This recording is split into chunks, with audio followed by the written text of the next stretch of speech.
Welcome to How to Find More Direct Clients Than You Can Poke a Stick At podcast, a mix of both solo episodes and expert interviews. Our ideal listener is an early career, ambitious, and passionate online language services provider. She is committed to professional growth and achieving success in the fiercely competitive translation and interpreting industry. She balances multiple responsibilities with resourcefulness, values mentorship, is open to learning, and investing in her professional development journey. She embraces technology and seeks to optimize workflow, eager to connect with like-minded peers and build out her professional network. She is determined to overcome challenges and become a sought-after freelance translator. And here's your host, medical translator and translator business mentor, Jason Willis Lee. Michael Broyles is the CEO and founder of TSN Visual Communication Solutions, a company revolutionizing how schools connect with students, staff, and parents. Far from the typical tech entrepreneur, he openly admits he's not a tech guy. Michael has built his success on identifying real-world problems and creating practical, customer-driven solutions that last. Known for his no-nonsense approach to entrepreneurship and scaling without a tech background, he offers valuable insights on innovation, listening to customers, and building businesses with purpose. And welcome to another episode of Freelancer Training on how to find more direct clients, a podcast hosted by myself, Jason Willis Lee. This is the show that makes digital marketing easier and more fun, using the perfect combo and just the right dose of business strategy and tech. I'm your host, Jason Willis Lee, digital marketing enthusiast, and today I'm very thrilled to welcome a special guest, Michael Broyles. Michael brings a unique perspective to our discussion. Michael, welcome to the show. Can you just tell us a bit about your business journey and your personal journey and your unique vision for the future of your industry? How are you doing? Yeah, thank you. Doing well. Thanks for having me. Excited to be here. So my company, TSN Visual Communication Solutions, we are a visual communication platform, which is kind of a fancy way of saying digital signage. We approach it a little bit differently than traditional digital signage in that, your traditional digital signage platforms are kind of a commodity, meaning they're a catch-all.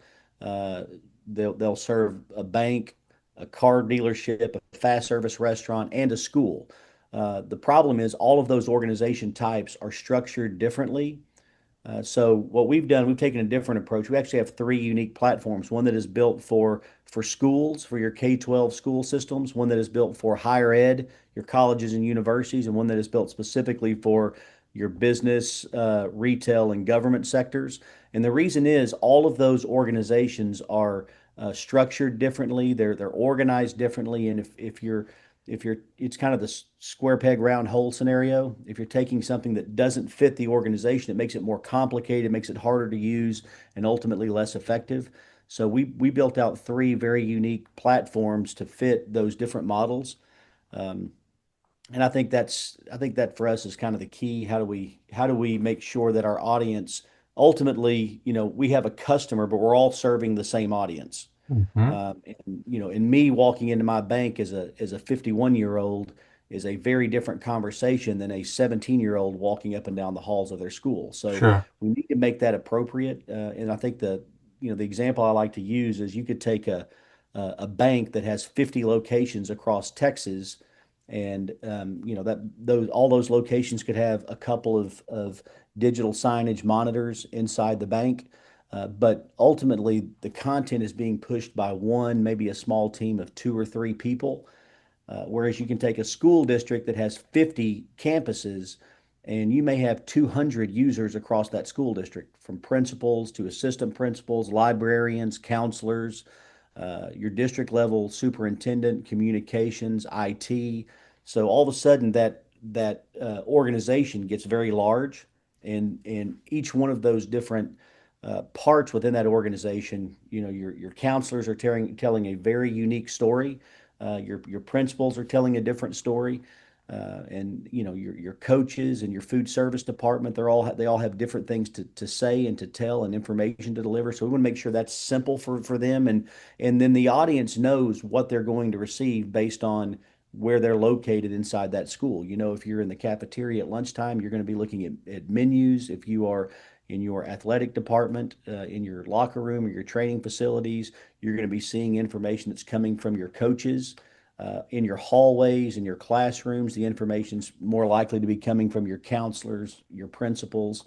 And then the way we kind of view the universe here is, how do we use visual communication uh, to do two things: to create a more positive culture on campus, and then ultimately to create a safer environment. And I think those things go hand in hand. I've never met a principal or a superintendent or a teacher for that matter that isn't either thinking about or talking about two things at all times, and that is positive culture and safety. So how do we do those things? And if we're engaging our students better, then we are ultimately going to have a safer campus. If they know, if they're getting information, they are engaged, and they start to feel that sense of community, your campus is going to be safer. They are going to be more engaged, and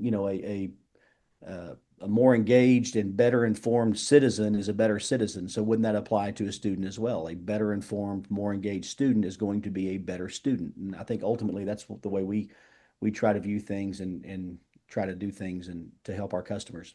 So just to clarify for the audience, K-12 is from kindergarten to year 12 of high school, and year 12 is the last year of high school or the penultimate Yes. year? Last year of high school. Last year Okay. of high school. Yes, So sir. that would be the second A-level year for UK listeners or people like me.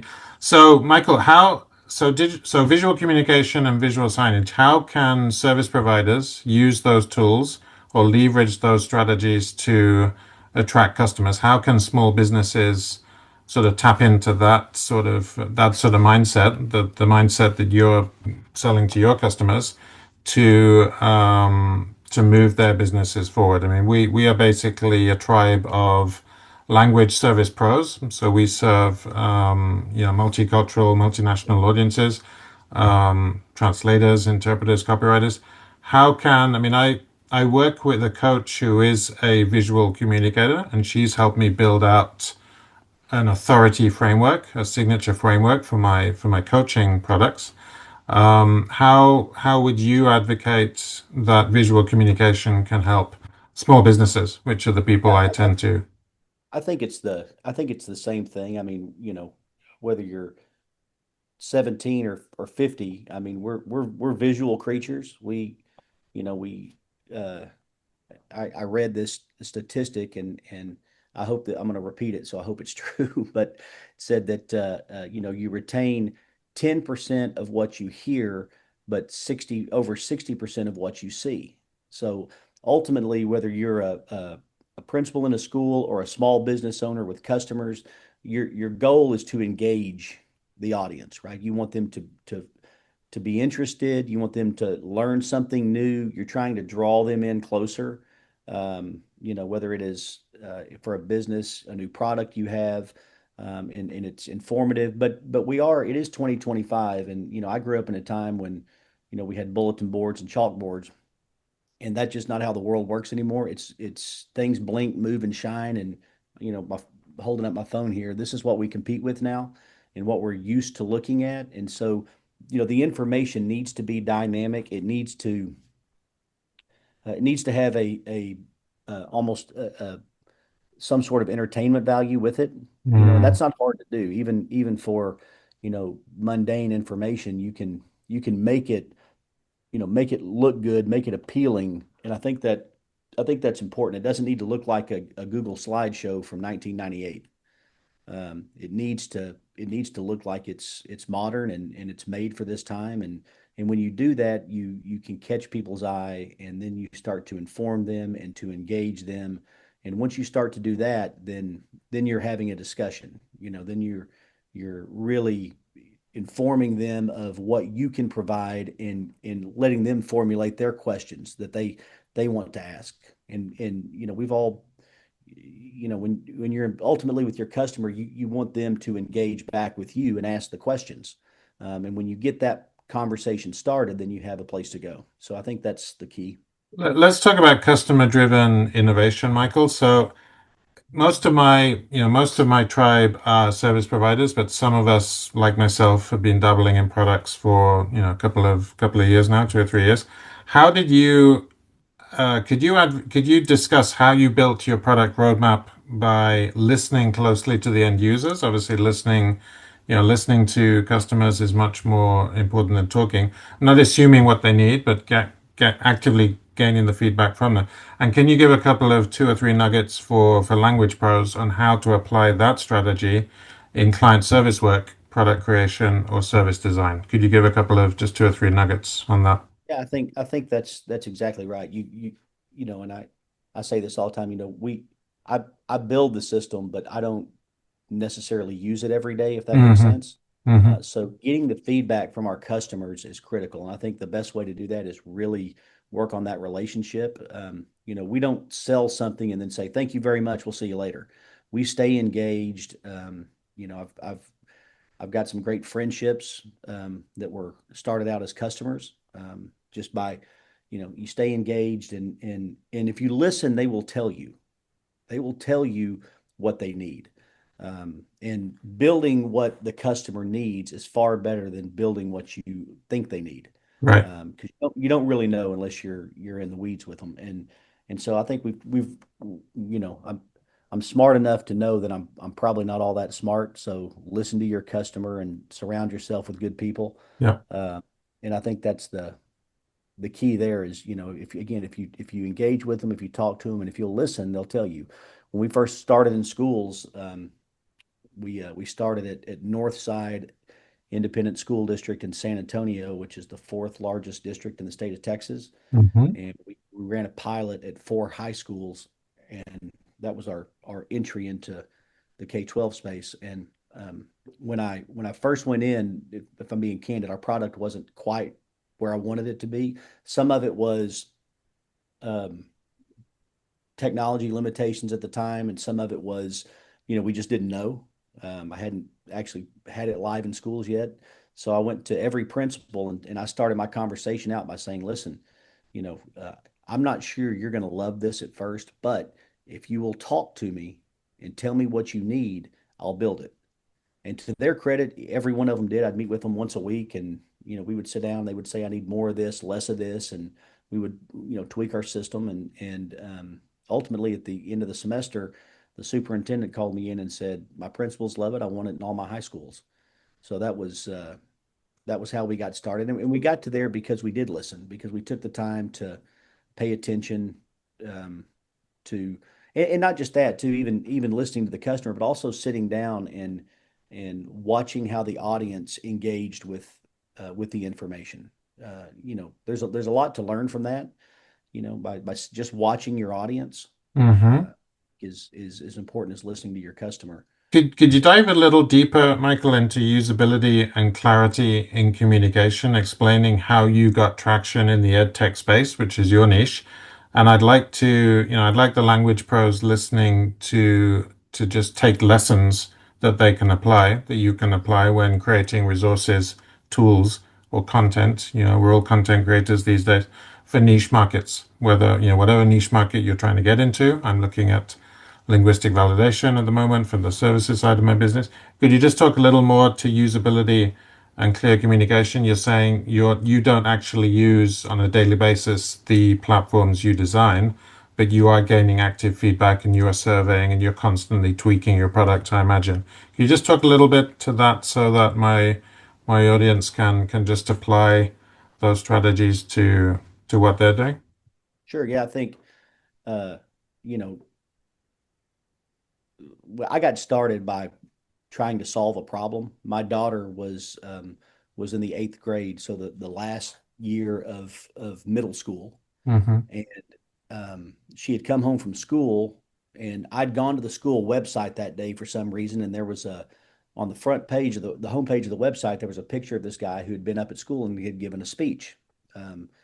Gave a presentation, and the topic sounded interesting, and I thought, well, I wish I would have known. I would have gone to that. Right. And so when she walked in, I asked her the question. I said, "Hey, why didn't you tell me about the speaker?" And she had no idea what I was talking about. And she said, and I said, she said, what speaker? And I said, well, there was a speaker this. And I said, how do you not know this? you're there 5 days a week, 8 hours a day. How do you not know? Right. And and she looked at me and said, "Well, no, I mean, how do you know this?" And I said, "Well, it's right here. It's on your website." And she goes, "Yeah, Dad, we don't go to the school website." And I thought, well, of course not. You're 13, you know. And I said, well, what about social media? Did you not see anything? And she said, yeah, I don't follow the school or the principal in social media either. And then she said, you know, and I don't follow you, you know. Mm, And it all kind of, you know, registered in my head. These are kids. They're not going to the school website. They're missing information, but there's TVs everywhere. So that was the problem I wanted to solve. And then from there, it really became a function of just engaging with the user and and really observing the audience and trying to connect those dots. And that's how we got started in this process. And I think if you can solve a problem and you're willing to, now I don't mean you let the user, your customer, have control of. I mean, I've got some we have a vision. I have uh, you know, a direction I want my platform to go, and I use the information that comes as guidance or additional information to help me adjust if I need to. I don't let it direct. I'm firm, and I've got some convictions on where we need to go with this product, and right. and I stick with it. I let that help guide me some so that we can tweak and make changes, and not necessarily completely pivot, because I get some ideas sometimes that are out there that we're not going to do. Um, but I think that it will, if you just have an open mind and listen to your team internally as well, the people that you work with. They're out in the field, they're talking to people, they're going to have good feedback. Just make sure your team is, um, you have the right team, and the old saying, you got to get the right people in the right seat on the right bus. Hmm. And once you do that, I think it really makes the process a lot easier. And I'm not saying I've always done that well. I can point to a lot of missteps, but in that process, at some point, you just have to kind of dig your heels in and grind. And I think Could you that's talk, and what something I noticed in your profile when I read it was that you say you kind of advertise yourself, you're not a tech guy. You right. solve real problems without being a sort of standout technical background guy. So how can language pros, my tribe of language pros, translators, interpreters, copyeditors, how can they leverage your unique insights into communication challenges to create a scalable solution? So even if they don't have a product, Right. how, without being an expert coding, coding whiz on something like Python or I don't know, Java, how can your insights into communication challenges, visual communication challenges, be sort of, scale? How do you scale your own solution, and how can we sort of draw lessons from you on that? Yeah, I think it's all applicable, whether it's you know this problems I was trying to solve, or problems that your guys are looking at. I think the process is going to be the same. You identify the problem, and then once you do that, you start to work backwards to the solution, and then you start to gather the information to make the solution alive. Right? You've got to turn it into something that works. Um, and I think that process probably applies to anything. I grew up in West Texas. My family farmed, so I grew up in agriculture. Uh-huh. Uh, didn't grow up in technology at all, and so, but I learned in that process how to solve problems. You've got a busted irrigation pipe you have to fix. Find what you need to fix it. And I think that applies to, again, to that scenario, to what we're doing now, and to what your listeners are looking at. Define the problem first, and then work backwards to map out a solution, and then bring in the resources you need to bring that solution to life. Yeah, it sounds like you learned how to solve real life problems, especially because you didn't have tech on the farm. So that sort of helped you figure out the solution in itself. Let's go into a couple of quick fire questions, Michael. We always ask our guests these, just the sort of first, word that comes into your head. What's one visual communication tip you abide by daily? What do you sort of do in your daily routine that would be connected to visual communication? I think from a tip, just keep it simple. Mm-hmm. Keep it simple. Okay. What's the best business advice you've ever received, or maybe given somewhere else, someone that you're mentoring or a mentor has given you? Trust yourself. Oh, that's a good one. Yeah, that's a good one. Using one word only, what's the first word that comes into your head when I say AI? What's the first word that comes into your head? Scary. Okay, yeah, that's excellent. What's the best investment you ever made, Michael? Best investment, maybe in yourself, maybe in your business. What's the best, or maybe the investment that's given you the best return on your investment? I think trusting myself. Mm-hmm. That can be challenging, at times. But you stay the course, and always try to remember that I get great advice from people, and everybody likes to tell you what you're doing wrong or how you should do it better. Right. But I mean, I live and breathe this. I think about it. I work all day long. I wake up in the middle of the night thinking about it. I've got, you know, uh, mounds of tablets of paper where I've taken notes and written things down. Mm-hmm. And I think that ultimately when you're in it, you are your company's best expert. And again, it doesn't mean you're always right. It doesn't mean you should ignore other thoughts and advice. It just don't let those be the decisions. Trust yourself, take the information in, and trust the path that you decide. Michael, what's the last book you read? Can you give us a book recommendation with the author? I'm currently reading Dwight Eisenhower's biography, which Okay. is extremely interesting. He was president just before Kennedy, is that correct? 53 to Yes. 61, Cold War president. Okay. Great. We'll get a link to that in the show notes. Michael, very, very interesting discussion. Any final takeaway you'd like to share with our audience? What's the one sort of notable nugget you want them to take away from this conversation? Uh, it doesn't matter what you do. It's going to be If it was easy, everybody would do it. Right. It's going to be challenging, and sometimes you just have to, refuse to quit and stay the course and believe in yourself, trust yourself, and if you do that, you'll be all right in the end. Michael, where can my listeners connect with you or learn more about your work and expertise? Is it on LinkedIn? Is there a website? Yeah, you can go to our website, which is tsnvcs.com. tsnvcs.com. Okay, we'll get a link out to that. That's amazing. Thank you so much for your time. Let's wrap it up for today's episode of Freelancer Training on how to find more direct clients. Stay tuned for more engaging discussions on the ever evolving landscape of language and digital marketing. Until next time, remember to stay on your game and future proof your career in the AI digital era. Bye for now, and thank you to my special guest, Michael Broyles. Here's a fun fact about Jason. Jason loves watching Modern Family with his wife and 2 daughters.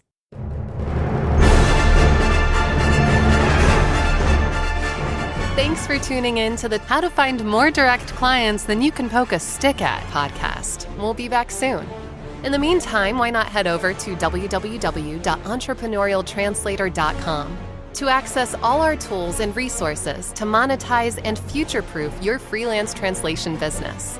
And don't forget to hit the plus button in Apple Podcasts or iTunes, or subscribe in Spotify to be notified when new episodes drop.